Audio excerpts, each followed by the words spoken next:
বহুল আলোচিত ২১ August grenade হামলার ঘটনায় করা হত্যা মামলায় আসামিদের ডেথ রেফারেন্স এবং আপিলের রায় দিয়েছেন হাইকোর্ট। বিচারপতি এ.কে.এম. আসাদুজ্জামান এবং বিচারপতি সৈয়দ এনায়েত হোসেনের বেঞ্চে এই কার্যতালিকার জন্য রায় দেয়া হয়েছে। ব্যারিস্টার মাহমুদ খোকন কথা বলছেন। আমরা সরাসরি হাইকোর্ট মাহবুবউদ্দিন খোকন আমরা সরাসরি যুক্ত হচ্ছি সেখানে। এমপি হওয়ার জন্য তাকে পরে চাকরি পুনর্বহাল করে তাকে তদন্তের দায়িত্ব দিচ্ছে। এখানে তার রাজনৈতিক প্রতিহিংসাতে প্রতিফলিত হয়েছে এবং যে উনি যে মুফতি হান্নানকে 100টা সাক্ষী হওয়ার পরে মুফতি হান্নানকে আবার রিমান্ডে নিল। মুফতি হান্নান আগে কিন্তু 164 করেছিল, সেখানে আসামিদের নাম বলেছে, কাদের নাম বলেছে সেগুলো নাই।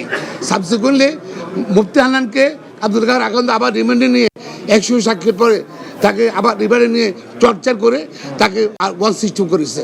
সেই 160 পরে তার সহ অনেকের নাম আনিয়েছে। পরবর্তীতে মুফতি হান্নান কোর্টে গিয়ে বলছে যে আমার হাত দেখেন, আমার পা দেখেন, সব উঠিয়ে ফেলছে আমাকে। শুধু আমি তারেক রহমান সাহেবকে চিনিও না, আমি রাজনীতিকে চিনিও না, এবং সেটা প্রপারলি নেওয়া হয়নি, আইন অনুযায়ী নেওয়ার সেটা নেওয়া হয়নি। এছাড়াও আদালত আমাদের সুপ্রিম কোর্ট হাইকোর্ট ডিভিশন পর্যবেক্ষণ করতে প্রায় 15,000 লোক ছিল। একজন সাক্ষীও বলে নাই যে ষড়যন্ত্র হচ্ছে সেই ষড়যন্ত্রকে প্রমাণিত করছে। একজন সাক্ষী বলে নাই যে তারা দেখেছে কে বোমা মারছে এবং সবকিছু বিবেচনা করে this a case of no evidence. Bashundhara টিস্যুতে ছাড়ের ছড়াছড়ি। বসুন্ধরা টিস্যু নিয়ে এলো নিশ্চিত ছাড়। এবং কোনো সাক্ষী প্রমাণ আইনগতভাবে নেওয়া হয় নাই, তার পরিপ্রেক্ষিতে আদালত সকল আসামিকে খালাস দিয়েছে, ইনক্লুডিং যারা আপিল করে নাই তারেক রহমান সহ তাদেরকেও খালাস দিয়েছে। এটা রাজনৈতিক উদ্দেশ্য ছিল। সরকার যেটা বলেছেন আমার সহকর্মীরা, সরকার রাজনৈতিক উদ্দেশ্যে এই মামলাটা নিয়েছিল এবং রাজনৈতিকভাবে এটা বিচার করেছে বলে আজকে আইন কানুন সাক্ষ্য আইন কোনো কিছু ফলো করে নেই। এই জন্য আদালত আমরা ন্যায় বিচার পেয়েছি। এই সরকারের মূল উদ্দেশ্য শুধু দুইটা, একটা ছিল তো রাজনৈতিক উদ্দেশ্য ছিলই, আর একটি ছিল জিয়া পরিবারকে দ্বিতীয় স্বীকারোক্তি, সেটা কোনো আইনগতভাবে গ্রহণ করা হয়নি। এই কারণে এবং সাক্ষ্য প্রমাণে একজন সাক্ষীও আসামিদেরকে দেখে নাই, নাম বলে নাই, এই জন্য খালাস। একটু মাঝখানে চলে যান, নাহলে তো বলতে থাকবে।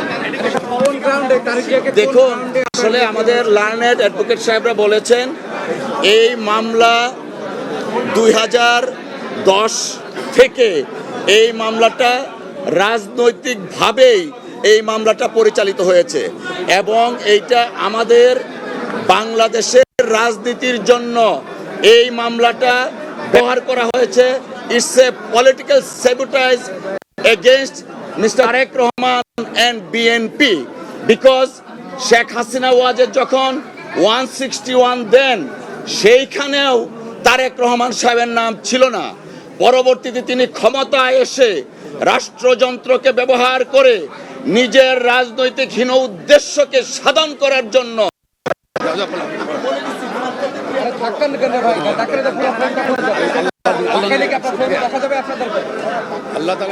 দর্শক, আমরা হাইকোর্টে ব্রিফ করছেন ব্যারিস্টার কায়সার কামাল, আমরা সেই বিষয়টি একটু দেখবার চেষ্টা করছি। তার আগে জানিয়ে রাখি, এর আগে 21 নভেম্বর শুনানি শেষে যে কোনো দিন রায় ঘোষণার জন্য অপেক্ষমান রাখা হয়েছিল এবং সবশেষ আজ কিছুক্ষণ আগে এই রায় ঘোষণা করা হয়েছে।